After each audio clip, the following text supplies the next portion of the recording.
आणि एक मोठी बातमी पाहूयात. नुकत्याच हाती आलेल्या माहितीनुसार राष्ट्रवादीच्या राष्ट्रीय अध्यक्षाची निवड ही महिन्याभरामध्ये करण्याच्या हालचाली सुरू आहेत.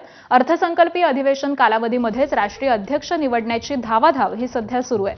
राष्ट्रीय अध्यक्षपदी सुनेत्रा पवार यांच्या बिनविरोध निवडीची शक्यता ही देखील आता वर्तवली जाते.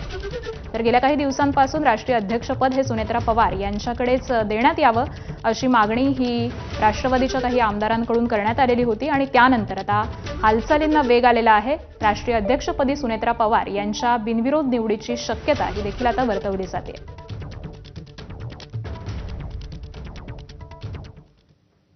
जिल्हा परिषद आणि पंचायत समिती निवडणुकीच्या प्रचाराच्या तोफा ह्या आज थंडावणार आहेत. आज रात्री 10 वाजेपर्यंत प्रचार करता येणार आहे.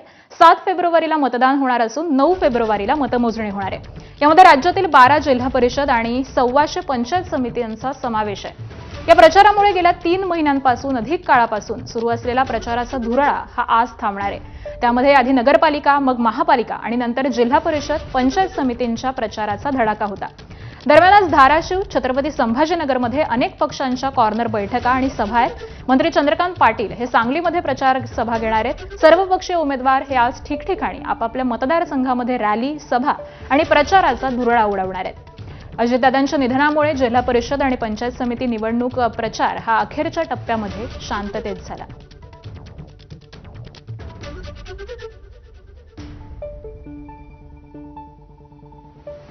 आणि नेमकी किती जागी निवडणूक होते आपण जाणून घेऊयात. एकूण 12 जिल्हा परिषदा आहेत आणि त्यासाठी 731 जागा आहेत. तर उमेदवार आहेत 2624.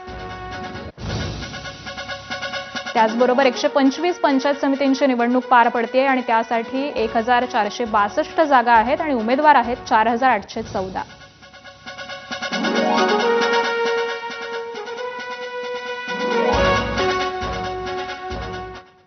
पुढची बातमी पाहूयात. विधान परिषद आमदार सदाभाऊ खोत यांनी